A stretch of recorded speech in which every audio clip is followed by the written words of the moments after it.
Malam itu menjadi malam yang paling mencekam di desa kami.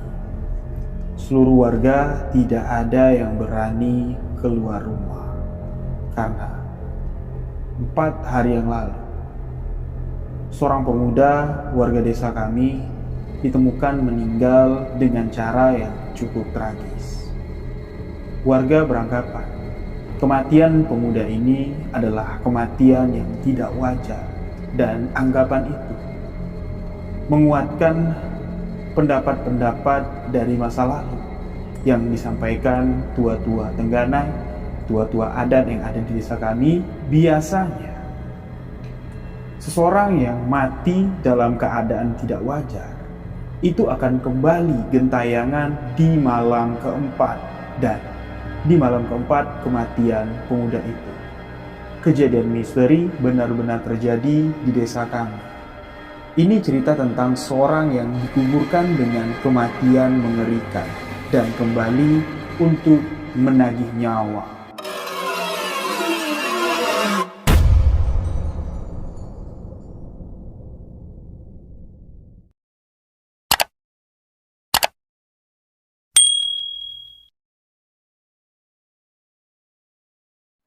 Bismillahirrahmanirrahim. Assalamualaikum warahmatullahi wabarakatuh. Kembali lagi bersama saya, Rio Wijaya, di sebuah kisah misteri.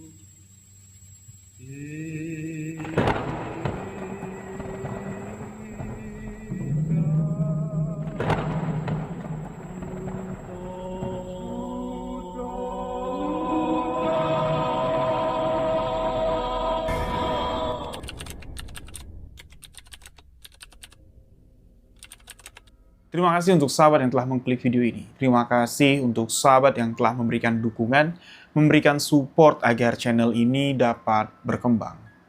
Di video sebuah kisah misteri kali ini, kembali sebuah kisah kiriman dari salah seorang sahabat misteri akan saya ceritakan. Kejadian ini cukup mengerikan dan cukup banyak di-request oleh sahabat-sahabat misteri untuk saya membawakan kisah tentang teror pocong lagi. Karena beberapa video yang sudah pernah di-upload di channel Rio Wijaya terkait tentang kejadian misteri tentang pocong, ini mendapatkan banyak antusias dari sahabat-sahabat misteri dan banyak yang mengatakan, gila lu bang, kalau bawain cerita pocong, itu kebayang sampai ke bawah mimpi. Ada juga yang nggak berani mendengarkan cerita pocong yang saya bawakan, itu di malam hari. Benar atau tidak, yang merasa apa yang saya katakan tadi itu benar, tolong tulis komentar di bawah. Biar saya lebih semangat lagi untuk membawakan cerita-cerita misteri. Dan kali ini spesial untuk sahabat-sahabat semua, saya akan membawakan sebuah kisah pocong yang bangkit setelah 4 hari dikebumikan untuk menuntut nyawa. Kisah ini sangat menarik sekali. Dibagikan sahabat misteri kita yang bernama Fajar. Sebut saja dengan nama Fajar yang berusia 27 tahun. Nah, kisah ini berawal di satu ketika. Terjadi sudah cukup lama sebenarnya ya. Narasumber kita sebut saja tadi namanya Fajar, berusia 27 tahun. Beliau tinggal di sebuah desa yang berada di pinggiran kota yang terletak di Jawa Timur. Beliau memiliki teman dekat yang bernama Rama. Yang mana Rama ini memang dari zaman-zaman SMP. Beliau ini memang dikenal sebagai jagoan lah, bandel lah dalam tanda kutip ya. Tapi bandelnya itu cuman sekedar berantem doang sahabat-sahabat. Ya, deketin pacar orang. Nih dia tahu nih si Susi misalnya, ini pacarnya si Agus. Tapi si Rama ini melihat, wah ini Susi ini cantik, berpotensi lah, banyak duit lah istilahnya. Itu sengaja si Agus ini diajak berantem buat rebutan. Nih, kalau lu mau nerusin hubungan sama Susi, berantem lu sama gua kayak itu. Jadi ya bagaimana caranya pun lah ya si Rama ini harus mendapatkan si Susi ini. Dan ya kalau untuk saingan face to face lah istilahnya dari ketampanan lah, Fajar mengakui kalau Rama ini memang memiliki ketampanan di atas rata-rata anak-anak yang ada di desa mereka. Kulitnya putih, hidung mancung, kayak orang-orang Indo kayak gitulah. Rama ini dikenal seperti itu sampai SMA, sampai pun ya di masa-masa bekerja. Nah, harap maklum, kami anak desa, Fajar bilang. Kami memang tidak berpikir untuk meneruskan kuliah karena biaya yang sangat besar untuk kuliah. Jadi, selesai SMA, bahkan di dalam masa SMA pun kami sudah bekerja, membantu orang tua. Kalau enggak jadi buruh pabrik, ya kerja di ladang membantu orang tua. Nah, nasib baiknya si Rama ini, beliau diterima di sebuah pabrik, ya, dan bekerja di sana. Begitu lulus, kerja di pabrik, dan ya perekonomian keluarganya pun sedikit membaik lah, karena penghasilan seorang buruh pabrik ya ini cukup besar pada masa itu, sahabat-sahabat. Jadi hitungan kerjanya itu per jam ditambah uang lembur lagi. Nah, singkat cerita, setahun setengah masuk 2 tahun lah, si Rama ini kerja, kebelilah dia sebuah sepeda motor, yang mana sepeda motor yang dibeli sama Rama ini motor impian anak-anak muda sejuta umat pada saat itu, yaitu Vision. Ya siapa yang nggak mau naik motor Vision, ya motor gede pada saat itu bahasanya ya. Nah, tentunya dengan wajah tampan dan ya wajah gantengnya itu ditambah lagi bekerja, megang duit buat jajan, pakai motor keren pula lagi. Wanita mana di desa itu yang nggak melirik ketika Rama lewat? Dan sifat Rama pun sudah sedikit berubah, nggak ugal-ugalan kayak masa-masa sekolah. Nah, keakraban Fajar dan Rama di sini semakin dekat. Ada satu nama lagi, ya. Dan satu nama ini akan menjadi pemeran kedua utama dalam kisah ini. Kita sebut saja dengan nama Dani. Dani ini adalah temannya si Rama dan dikenalin sama Rama ke Fajar, jadi teman Fajar juga. Yang mana Dani ini teman si Rama ini kerja di pabrik. Ingat, di garis bawahi. Dani temannya Rama, dikenalin Rama, Dani ini ke Fajar, dan mereka pun bertiga berteman. Nah, rumahnya si Dani ini, sahabat-sahabat, ya, itu satu kampung memang masih dengan si Fajar, dengan si Rama ini. Ya tapi nggak sepemainan sama si Fajar. Jadi Fajar nggak kenal terlalu dekat sebelum dikenalkan sama si Rama ini. Dani sama si Rama ini. Nah, singkat cerita. Pada suatu hari, Fajar mendapat kabar kalau Rama ini mengalami sebuah kecelakaan. Yang mana kecelakaan yang dialami Rama ini adalah kecelakaan tunggal. Motornya ditemukan ya masuk ke dalam selokan. Jenazahnya itu terpental dari motor yang ada di selokan. Terpental kurang lebih 11 sampai 12 meter. Dan ketika jenazah ditemukan, bagian lehernya tuh muter 180 derajat. Patah bagian lehernya. Bagian baju, jaket ya, celana, bagian sebelah kiri itu semuanya ledes, semuanya habis, bahkan sampai ke kulit-kulitnya pun di sini habis. Seakan-akan 11-12 meter itu tubuhnya si Rama ini terseret di aspal itu, sahabat-sahabat. Nah, mendapat informasi seperti itu, tentunya si Fajar ini langsung ngejar ke TKP. Pas di TKP, jenazah almarhum Rama ini belum dievakuasi, masih tergeletak di sana. Dan Fajar pun mendekat Karena dia kenal nih, mendekat dan dia mengatakan, ini temanku, tetanggaku. Nah, ketika mau dievakuasi, seluruh warga di sini tidak ada yang mau bantu karena ini kan kecelakaan tunggal. Takutnya ada indikasi-indikasi lain dalam kecelakaan ini sampailah saat polisi tiba. Dan ya saat fajar tiba pun ini sudah dipastikan kalau almarhum ini sudah tidak bernyawa lagi. Polisi datang, dinaikkan ke ambulan, polisi melakukan olah TKP dan polisi menyatakan ini memang betul kecelakaan tunggal. Dan di situ, dari kerumunan orang yang melihat kejadian ini, sekelibat Rama ini melihat Dani ada di sana, tapi Dani ini tidak berbuat apa-apa. Dan ada juga yang mengatakan, Dani ini adalah salah satu saksi mata ya yang melihat kecelakaan itu. Karena motor mereka ini, ya motor Rama yang kecelakaan ini dengan motor Dani ini selisihnya tidak terlalu jauh. Tapi ketika kecelakaan, si Dani ini tidak berbuat apa-apa, dia cuma nontonin aja, seakan-akan dia tidak kenal dengan si Rama. Nah, di sini sahabat-sahabat sudah bisa memperhatikan nanti siapa si Dani ini. Oke, kita lanjutkan.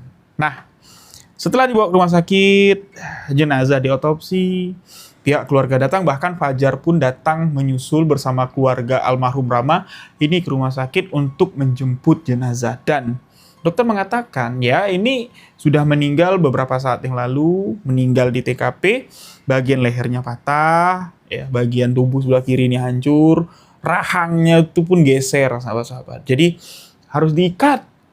Ya, kalau enggak geser kayak ini dia. Jadi diikat, bagian wajah sebelah kiri ini hancur. Pokoknya bagian kiri itu hancur semua. Nah, dibawalah ya ke kampung, warga kampung kaget. Ya anak ini baru mau berubah kayak gitu ya. Anak ini ya kehidupannya lagi baik-baik kok meninggal. Nah, di sini ketika di TKP, ketika di rumah sakit, Fajar yang melihat jenazah Rama, ini terlihat ada sesuatu yang janggal. Raut wajahnya itu seakan-akan menggambarkan ketakutan yang begitu sangat sebelum dia meninggal. Ya, wajahnya tuh kayak nggak ikhlas untuk ya meninggal dunia kayak gitu. Dan ketika di rumah sakit, ketika jenazah ini udah dibersihkan luka-lukanya, matanya ini belum bisa tertutup. Rahangnya yang bergeser itu diikat dengan satu ikatan kain kafan, itu nggak bisa. Jadi dililit beberapa kali itu baru bisa diem dia rahangnya. Seakan-akan rahang itu kayak mau bergetar, kerak gitu. Itu tentu membuat Fajar ini semakin yakin gitu loh. Kematian si Rama ini bukanlah sebuah kematian atau tragedi yang biasa. Nah, dibawalah ya sore ya, kejadian ini sore itu. Jadi sore itu juga segera dimakamkan karena tradisi di kampung kami, di desa kami mungkin berbeda, Fajar bilang, dengan desa-desa yang ada di Nusantara. Ketika ada yang meninggal kecelakaan, meninggal berdarah, itu harus segera dimakamkan. Malam pun itu harus segera dimakamkan. Kalau enggak, takutnya jenazah ini akan ditumpangi oleh hal-hal mistis, ya. Soalnya di kampung kami ini banyak ritual-ritual klinik masih. Jadi harus segera mungkin dimakamkan dan kuburnya itu biasa dijaga selama 7 hari. Nah, di sini pemakaman almarhum Rama ini berlangsung cukup dramatis. Sore itu tiba-tiba angin bertiup kencang. Pohon-pohon di sekitar pemakaman umum itu seakan-akan menyerukan sesuatu yang tidak baik. Kayak gitu. Tiba-tiba petir tunggal menyambar. Semuanya pada kaget. Mau tidak mau jenazah harus segera dimakamkan. Dan setelah jenazah dimakamkan, angin yang bertiup kencang tadi ini hilang begitu saja. Dan bayangkan, yang mengantarkan ke kuburan ini tidak beberapa orang, sama-sama. Tidak rame. Yang menyolatkan di masjid juga tidak rame. Padahal yang di rumah ya, yang lain di rumah itu ramai sekali. Seakan-akan mereka ini takut untuk mengantarkan ke kuburan. Betul saja, Fajar, bapaknya Fajar, adiknya Fajar, ketika keluar dari kuburan, ini tidak lama saat itu ya, matahari sudah mulai terbenam, ya maghrib sudah lewat, ya tiba-tiba saja, ini burung gagak berbunyi, tidak pernah-pernahnya. Di kampung kami, apalagi di area pemakaman itu, burung gagak berkeliaran. Tentunya semuanya pada celingak-celinguk, dan malam pertama yang seharusnya kuburan almarhum Rama ini, ya mulai dari jam 9 sampai pagi itu dijagain sebagai tradisi nih di kampung itu, ini tidak ada yang berani jagain termasuk keluarganya sendiri. Nah, alhamdulillahnya malam pertama, malam kedua, malam ketiga, tidak ada satu kejadian yang aneh. Tidak ada hal-hal yang menakutkan terjadi. Cuman desa kami, Fajar bilang, seketika menjadi desa mati. Sepi, sunyi, dan mencekam. Dan masuklah di malam keempat. Di malam keempat, di rumah duka ini sudah tidak ada acara yasinan lagi, sahabat-sahabat. Karena yasinan itu di malam pertama, di malam kedua, malam ketiga. Malam keempat, 5, 6, ini tidak ada yasinan. Nanti yasinan di malam ketujuh lagi. Nah, di malam keempat, walaupun malam pertama sampai malam ketiga suasana kampung, ya sepi, tapi tidak ada yang merasa gangguan dari almarhum yang meninggal tidak wajar ini. Ya, tidak ada yang diganggu lah jatuhnya. Namun di malam keempat, salah satu warga yang rumahnya tidak terlalu jauh dari tempat pemakaman almarhum Rama ini mengalami gangguan yang pertama. Sebelum tetangga-tetangga, sebelum narasumber kita juga mengalami gangguan di malam keempat itu. Sebut saja Pak Andi. Rumahnya itu cuman beberapa meter dari area tempat pemakaman umum makam almarhum Rama. Sekitar jam 11 malam. Pak Andi belum tidur, istrinya udah tidur, ketiga anaknya udah tidur. Pak Andi masih duduk ya di ruang tengah sembari menonton TV, sembari ngerokok dan minum kopi. Tiba-tiba saja seluruh lampu peralatan elektronik yang ada di rumah Pak Andi ini berkedip. Seperti arus listrik itu tidak stabil. Lampu kedap-kedip, TV yang ditonton Pak Andi pun hidup mati. Sontak di sini, Pak Andi berdiri. Melihat ke sekitar, TV dimatikan, mau matikan lampu, ini takut gelap. Dia sudah merasa ada sesuatu yang tidak enak. Nah, baru mau beranjak Pak Andi ini ke kamar. Tiba-tiba, di jendela samping TV, jendela kaca yang ditutupi hordeng, terdengar ada yang mengetuk.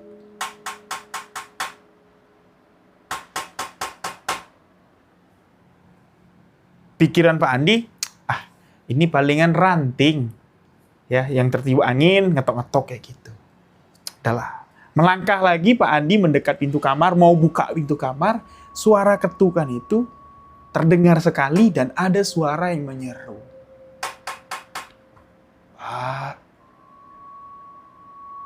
Pak Andi. Pak Andi menoleh ke arah sumber suara dan tahu enggak? Hordeng yang menutup jendela samping TV, jendela kaca samping TV, itu terbuka dengan sendirinya. Dan terlihat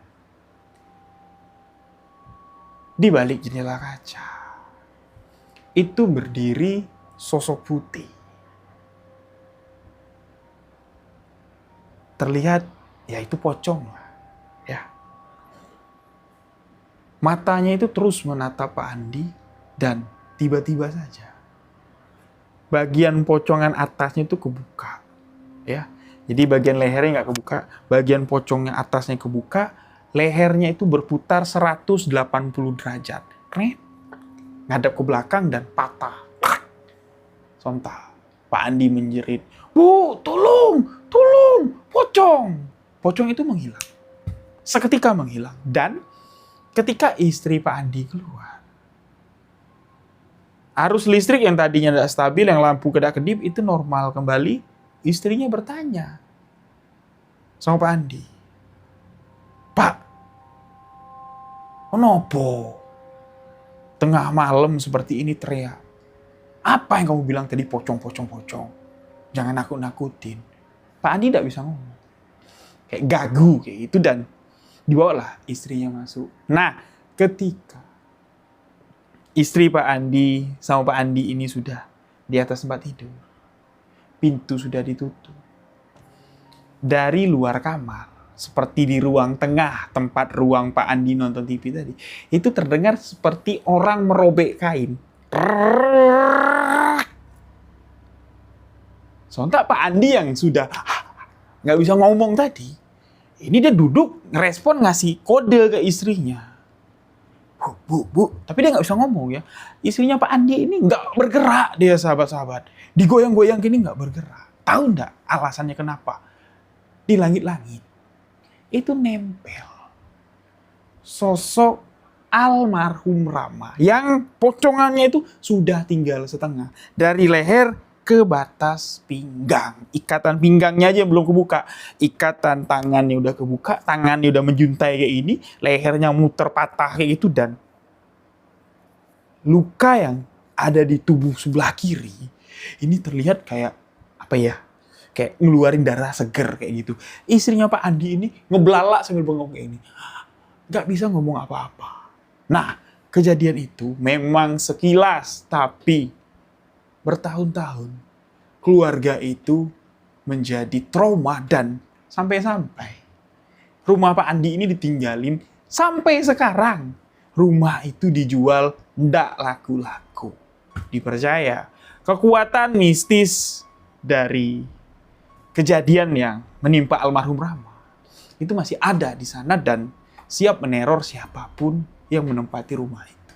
Nah, jadi itu kejadian pertama ya di kampung itu, dan kejadian ini berlanjut di malam keempat itu. Bukan cuma di rumah Pak Andi saja, dan Fajar pun mengalami hal yang ya tidak kurang mengerikan lah, tidak kalah mengerikan lah dari apa yang dialami Pak Andi di malam keempat itu. Ya sekitar jam 12:30 malam lah. Tiba-tiba saja di sekitar rumah Fajar, yang jarak rumah Fajar dengan kuburan almarhum Rama ini ya lumayan jauh. Rumah Fajar ini di tengah-tengah desa. Tiba-tiba saja di tengah-tengah desa itu anjing-anjing kampung ya, anjing-anjing yang ada di sekitar kampung ini kayak berkumpul di tengah-tengah desa itu, melolong, bersaut-sautan, dan suasana ini menjadi sangat hening. Lagi-lagi suara kayak langkah kaki yang berat, kayak langkah kaki orang yang terikat kayak itu, kayak bukan lompat ya, bukan suara lompat bukan ya, suara kayak kaki kita tuh diikat tapi kita maksain jalan kayak bergesek kayak gitu loh, sahabat-sahabat. Itu terdengar di tengah rumahnya si Fajar. Tentunya Fajar di sini berpikir, ini ada apa tengah malam? Ibu bapak jarang pakai sarung malam-malam kayak gini, dan ngapain juga bapak keluyuran bolak-balik tengah rumah? Ibu juga enggak mungkin. Siapa ya? Ya, enggak ada di sini rasa wah ini hantu, enggak ada terpikir kayak gitu sama Fajar, sumpah dia bilang. Jadi rasa penasarannya itu bercampur dengan pikiran, malingkah? Ada orang masuk rumah kah? Dan Fajar pun di sini mindik-mindik, ngintip sembari pelan buka pintu kamar. Ngintip. Pas Fajar buka pintu kamar, jadi posisinya gambaran cerita Fajar tuh kayak gini ya. Dia berdiri dari tempat tidur, badannya itu ya miring pas di depan pintu kamar, dan pelan-pelan dia ngebuka. Tak.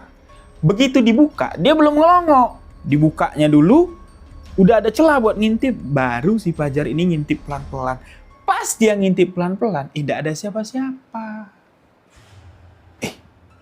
Kok tidak ada siapa-siapa? Dibuka besar pintu itu sama si Fajar, ngejongak kepalanya keluar, tidak ada siapa-siapa. Dan ketika si Fajar ini nutup pintu, dia balik lagi ke atas tempat tidurnya. Di depan tempat tidur, itu ada lemari. Lemarinya itu lemari kayu jati, sebelah itu pintu, sebelah itu pintunya full kaca. Lemari jati yang seperti itu. Baru aja ya si Fajar ini ngerebahin badan, perasaan Fajar nih, dia narik guling. Baru mau beluk guling, terlihat di kaca lemari itu yang dipeluk sama si Fajar ini itu bukan guling, tapi seperti kain putih yang sudah lusuh. Dilihat di kaca itu, pas Fajar lihat itu guling. Dilihatnya lagi, itu kain putih. Akhirnya guling itu dilempar sama Fajar dan dia pun tidur menghadap ke dinding. Pas dia tidur menghadap ke dinding, selimut si Fajar ini ditarik pelan-pelan. Seret, seret, seret. Sembari ada suara yang menyeru.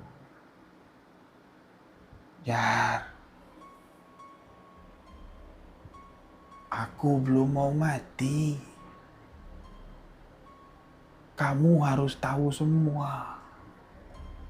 Jar, bangun. Suara itu pelan, lirih, sembari selimut itu ditarik pelan-pelan. Ditarik dikit turun dingin perasaan. Ditarik dikit lagi dingin sampai betul-betul selimut itu terlepas dari tubuh Fajar yang tidur. Dan Fajar tahu kalau itu adalah sosok Rama almarhum yang datang. Dia tidak berani buka mata. Jadi dia tidak berani menggambarkan sosok itu perwujudannya seperti apa.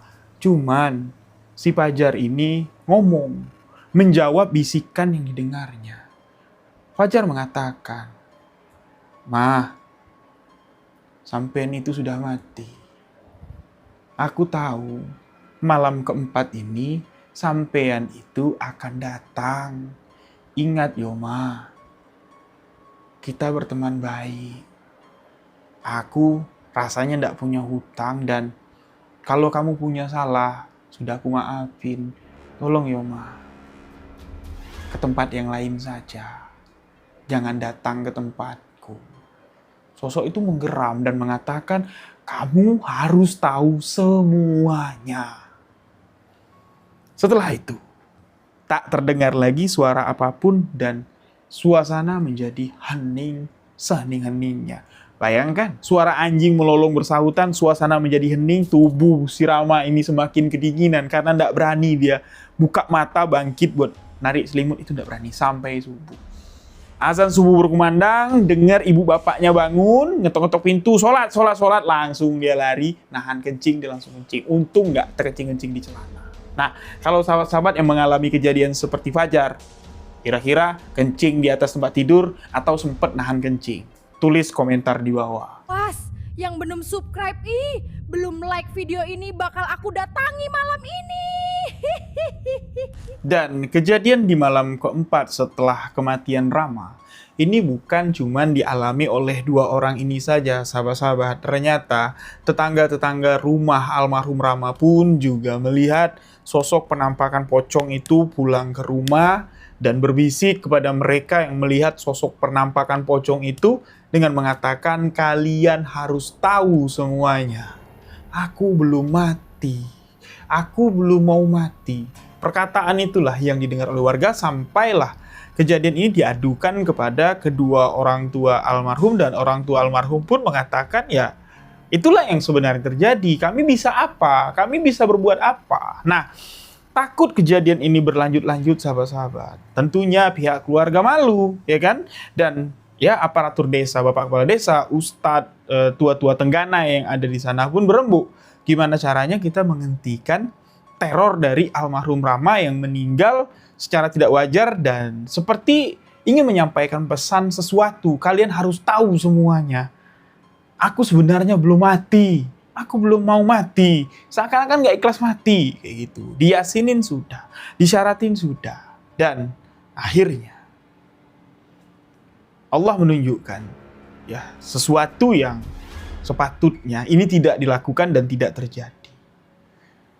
Hari ke-6 kematian almarhum Rama, Dani, teman satu pabriknya Rama almarhum, yang sekarang ini sebelum Rama meninggal, sewaktu itu sebelum Rama meninggal menjadi temannya si Fajar juga.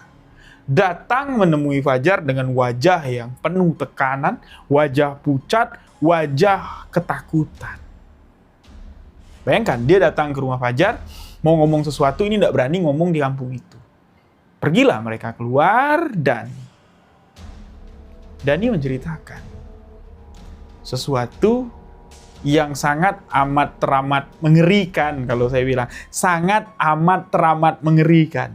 Bayangkan seperti apa teror yang dialami oleh Dani dan fakta yang membuat Rama ini geram, seakan-akan mau numbuk pala Dani pada saat itu juga.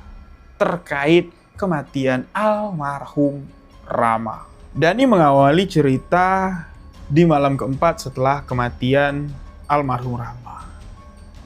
Satu keluarga yang ada di rumah Dani ini semua mengalami teror yang menakutkan. Berawal dari suara ketukan di pintu depan rumah tepat di jam 12 lewat 4 tengah malam. Suara ketukan yang dikatakan Dani itu sebenarnya bukan suara ketukan, tapi seperti suara hantaman, seperti kepala yang diantuk-antukkan ke pintu depan. Seisi rumah Dani mendengar itu semua, tapi tidak ada yang merespon. Sampai-sampai pintu rumah Dani itu terbuat dari kayu, ya, dari papan. 2 papan dijadikan satu, diikat atau di frame ya, pakai kayu lain. Ya pintu kayu lah, ya, terbuat bukan dari triplek tapi benar-benar dari papan. Sampai papan tengahnya itu retak. Dan ketika pintu itu udah mau jebol, bapaknya si Dani pun memberanikan diri untuk ngebuka. Tahu enggak siapa pelaku yang hampir bikin pintu itu jebol?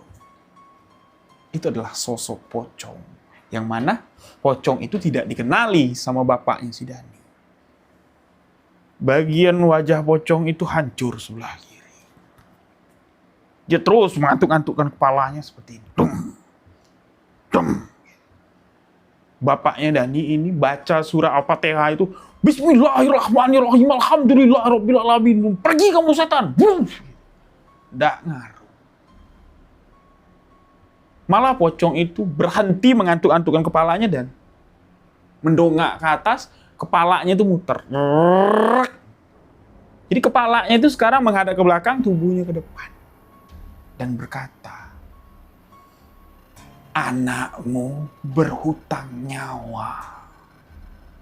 Anakmu mengambil nyawaku. Sontak bapaknya Dani ini nutup pintu. Bang!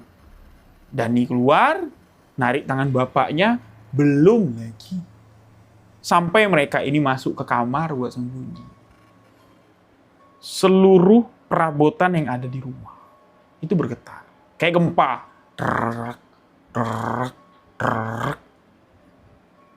Bapaknya Dani ini cepat bisa masuk ke kamar, tapi Dani kakinya tidak bisa melangkah. Kayak terkunci. Dan ketika bapaknya Dani ini masuk ke dalam kamar, semua pintu itu kayak terkunci dengan sendirinya. Bayangkan. Dani bilang ke Fajar, aku tuh, kalau kencing tuh nggak terhitung kali lagi, ku terkencing-kencing di celana. Jadi keringat bercucuran deras bercampur dengan air kencing yang ketakutan ini tadi.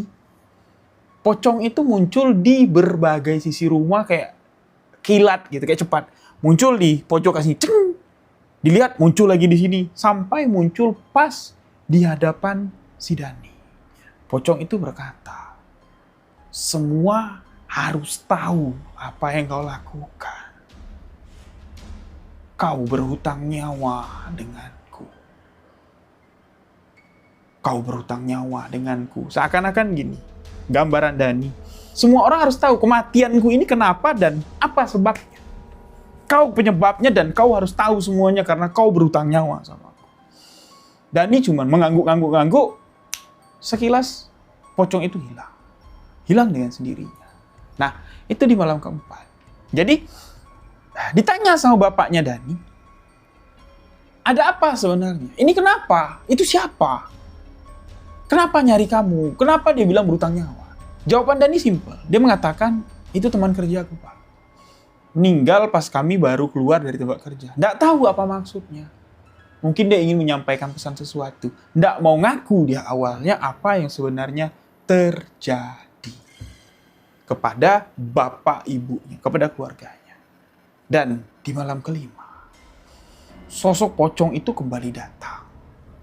Pocong si Rama ini kembali datang dan mengatakan lagi, semua harus tahu. Semua harus tahu kau berhutang nyawa kepadaku. Dan di malam ke-6 atau di hari ke-6, barulah si Dani ini menemui si Fajar untuk menceritakan kejadian ini.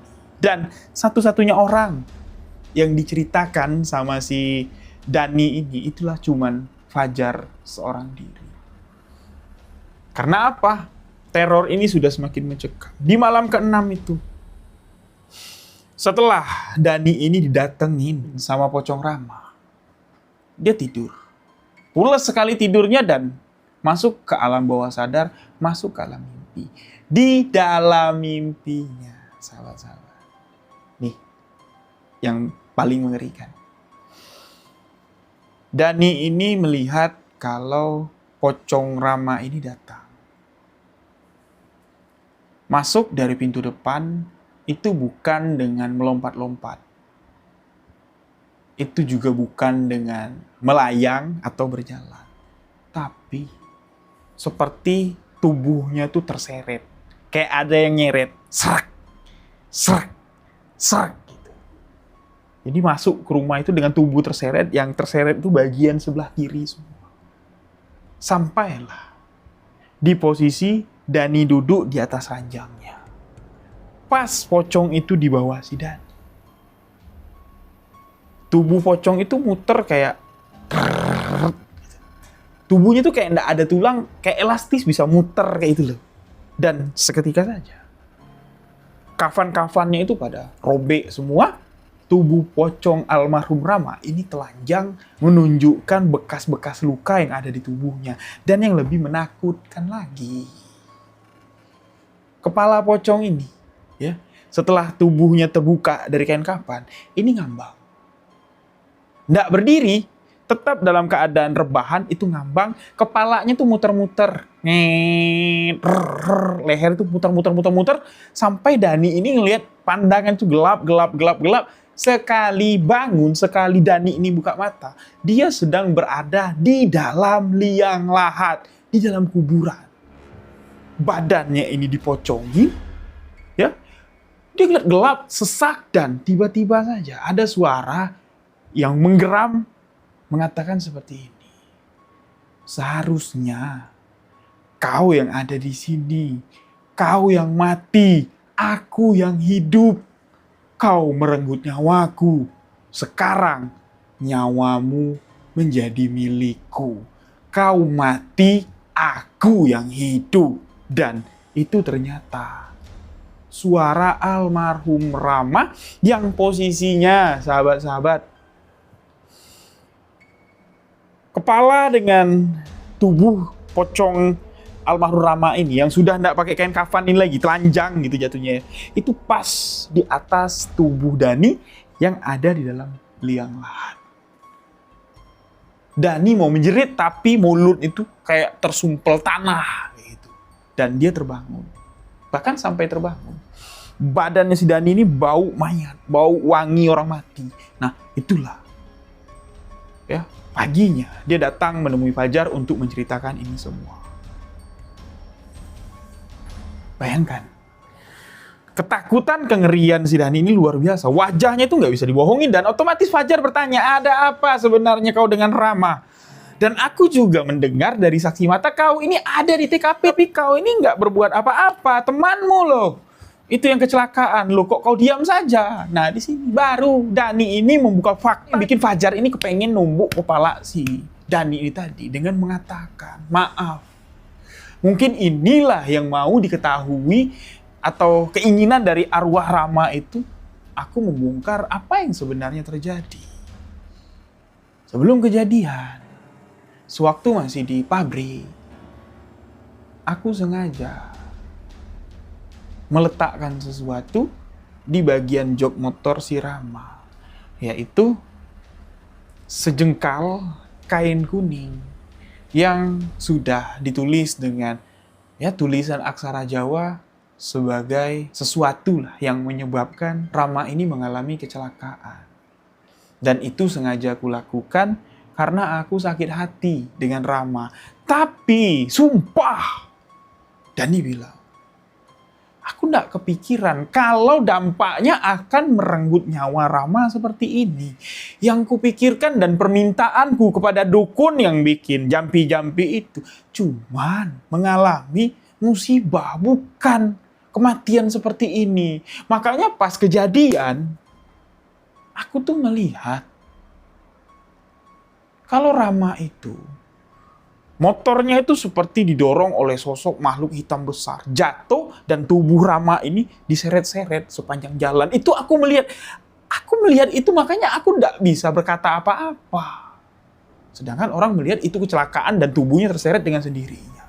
Dan pengakuan Dani, dia sengaja melakukan itu. Dia datang kepada seorang dukun, minta tolong. Aku ini ada saingan, Mbah Dukun. Pacarku yang sudah tunangan sama aku ini suka sama laki-laki ini. Laki-laki ini temanku. Nama ceweknya si Dani itu sebut aja lah Siva namanya. Nah, Siva ini sudah tunangan sama si Dani. Tapi nggak tahu kenapa Siva ini mendekati Rama, ya kayak apa ya, kayak udah mau ninggalin si Dani. Tentunya Dani nggak mau lah. Udah tunangan, malu kalau sampai gagal. Nah, datanglah si Dani ini ke dukun, minta tolong, bikinlah laki-laki ini ya jadi ada musibah lah kayak gitu. Ada bencana bala lah. Nah, itulah. Si dukun itu memberikan sejengkal kain kuning yang sudah tulis rajahan pakai bahasa Jawa. Taruh dimanapun, kalau kepegang sama target itu dia akan mengalami musibah. Tapi target ini bisa terkena musibah batasnya sampai 7 hari. Ya, kalau 7 hari dia nggak nyentuh-nyentuh ini atau nggak kau kasih lah sama dia, jampi-jampi itu batal. Dan nggak berlaku untuk orang lain. Nah, jadi itu sengaja ditaruh di bawah jok. Di bawah jok, di dekat yang biasanya ya, di jok belakang itu kan ada handle biasanya. Ya, ada handle. Nah, motornya si Rama ini, karena motor anak muda, handle-nya itu dibuka. Ya, ditaruh Dani ini di selipan jok belakang, otomatis kan kalau mau standarin motor standar 2 atau mau mundurin motor, bagian jok belakang itulah yang jadi tumpuan, jadi pegangan ya kalau motor Vision. Nah, disitulah tersentuhnya. Di hari itu juga, di hari Dani naruh barang itu, Rama langsung mengalami kecelakaan dan menyebabkan dia meninggal dunia. Nah, itu, sahabat-sahabat. Jadi mendengar itu Fajar ini kayak geram mau bantai anak ini, tapi dia nggak punya bukti. Cuman punya pengakuan yang ya nggak direkam pula pada saat itu. Jadi Dani mengatakan, aku nggak tahu harus berbuat apa. Yang ku tahu teman dekatnya almarhum cuma kamu. Tolonglah carikan solusinya. Nah, Fajar mengatakan, ya sudahlah, kau pulanglah, tenang-tenang, berdoa, minta ampun, taubat sama Allah SWT. Yaitu, biar aku sampaikan kejadian ini kepada orang tua almarhum Rama. Nah, disitulah Dani pamit, ya berpisah dengan si Fajar. Dani minta maaf sebesar-besarnya, dan itu ternyata menjadi pertemuan terakhir antara Fajar dan si Dani. Nah, pertemuan terakhir kira-kira menurut sahabat, apakah si Dani ini lari keluar kota atau gimana? Tulis di komentar. Yang lagi nonton, jangan lupa subscribe dulu, like video ini, kalau tidak akan aku datangi malam ini juga. Jadi, sesuai amanah. Fajar pun menceritakan kejadian ini kepada orang tua almarhum Rama. Marahlah orang tuanya. Ngecek, memang betul. Ketika dicek, dibongkar jok belakang, itu masih ada rajahan itu. Sejengkal kain kuning yang bertuliskan aksara Jawa. Dibawa ke penghulu, dibawa ke balai desa, mau dilaporkan ke polisi, tapi kita harus nyari anak ini dulu. Dan pada saat itu, Fajar ke rumah orang tuanya si Rama, itu udah sore, ya, keburu malam ya, jadi besok pagi lah. Mereka ini akan mendatangi rumah si Dani ini tadi. Dan ternyata si Dani ini tidak ada di rumah. Sudah tidak ada di rumah. Bahkan keluarganya Dani ini sudah mencari Dani kemana-mana, tidak ditemukan. Temu-temunya di mana? Dani ditemukan sudah tidak bernyawa lagi pas di atas kuburan Rama. Dengan mulut yang tersumpal kain kafan. Sudah tidak bernyawa lagi. Tidak tahu penyebabnya apa. Ada yang mengatakan dibunuh, ada yang mengatakan kayak karma dari perbuatannya. Wallahu a'lam bishawab. Dan masalah ini pun seakan-akan selesai dengan sendirinya. Keluarga Dani tidak bisa menyalahkan keluarga Rama karena keluarga Rama baru tahu masalah ini dan baru mau menanyakan kebenaran apa yang dilakukan Dani, apa yang dikatakan Dani. Seolah-olah dengan ketemunya jenazah almarhum Dani di atas kuburan Rama, itu menjawab bahwa apa yang disampaikan Dani ke Fajar adalah sebuah realita, kenyataan. Dan apa yang diucapkan oleh almarhum Rama di dalam mimpi almarhum Dani, itu menjadi kenyataan. Sekarang kau yang mati, nyawamu kuambil, dan terbukti. Nah, itulah. Ya, kita tidak bisa menggambarkan sesuatu yang dikatakan misteri itu dengan mudahnya. Inilah sebuah misteri. Walaupun terbongkar siapa pelaku yang menyebabkan kematian Rama, tapi tahu nggak penyebab kematian si Dani ini seperti apa? Ya itulah yang namanya misteri. The real, sebuah kisah misteri. Na'udzubillah min dzalik. Jadi jangan coba-coba sahabat-sahabat melakukan hal-hal seperti itu untuk mencelakai orang, karena kita pun akan celaka dan binasa. Nah, jadi tidak ada istilahnya penampakan terakhir dari almarhum Rama ini, ya.